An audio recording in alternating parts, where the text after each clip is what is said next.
Buenas noches con todos, yo soy Yaret Castillo. Y yo soy Karen Rea y les damos la bienvenida a nuestro podcast La psicología a través de la filosofía.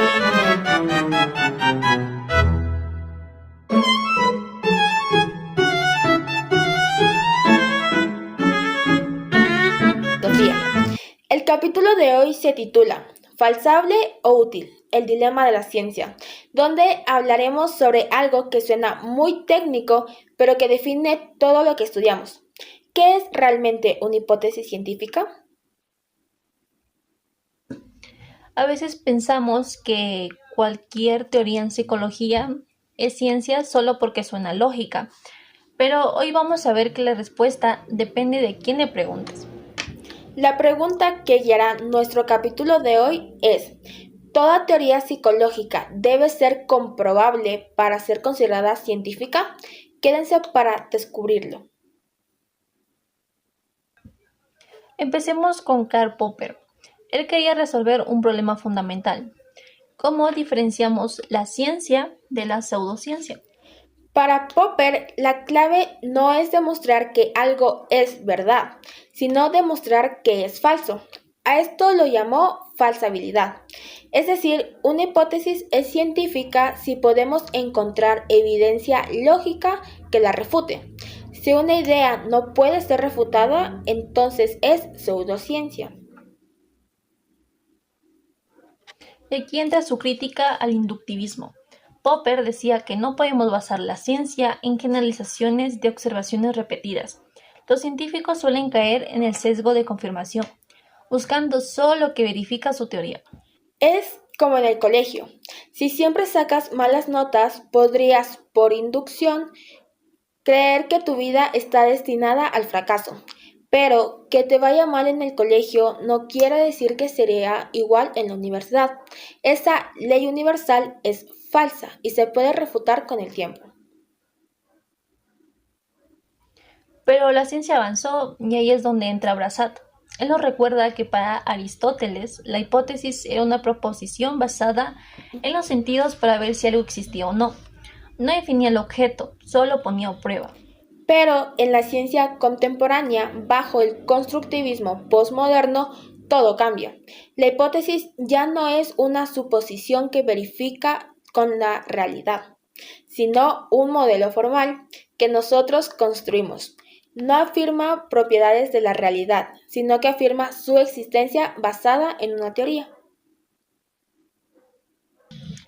Lo más radical es que, según esta visión, la hipótesis no tiene que ser necesariamente falsable, pero sí debe ser operativa. ¿Operativa? Sí. Significa que aunque no podemos refutarla directamente con hechos, la hipótesis funciona porque tiene la capacidad de organizar los fenómenos que observamos. Su verdad no está en ser refutada, sino en su capacidad de transformar lo que es posible entender. Llevemos esto a la psicología. Pensemos en cómo el psicoanálisis y el concepto del inconsciente. Desde Popper, el psicoanálisis ha sido criticado por no ser falsable. Si un paciente actúa de una u otra forma, el analista puede siempre decir que es por el inconsciente. No hay un experimento que demuestre que el inconsciente no existe. Por tanto, Popper diría que es pseudociencia.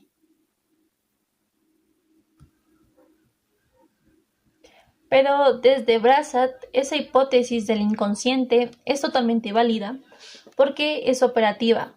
No importa si no la podemos falsear con un hecho, importa que ese modelo formal organiza el caos en la mente del paciente y permite un tratamiento. Es una producción de realidad que funciona en la práctica clínica. En conclusión, hemos hecho un viaje fascinante.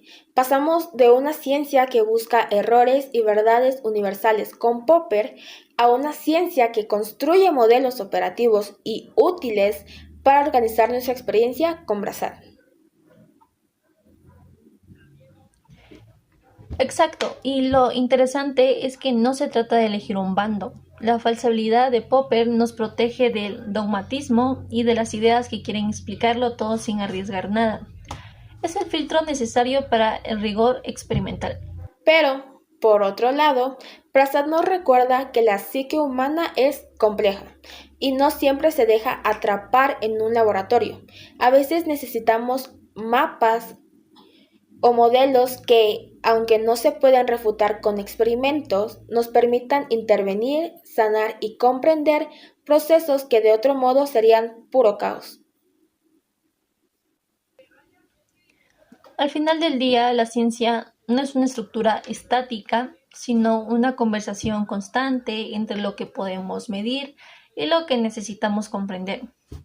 Quizás la psicología no necesita elegir entre ser exacta como la física o interpretativa como la filosofía, sino aceptar ese espacio que habita intermedio, donde lo útil es tan valioso como lo comprobable. Nos vamos con esta reflexión para ustedes. En su formación, ¿prefieren una psicología que busque leyes universales e irrefutables o una que cree herramientas operativas para transformar la realidad del individuo? Una pregunta que seguro dará para mucho debate en nuestro próximo capítulo. Gracias por acompañarnos en este dilema entre lo falsable y lo útil. Nos vemos en el próximo capítulo de La La psicología psicología a través de la de la filosofía. filosofía.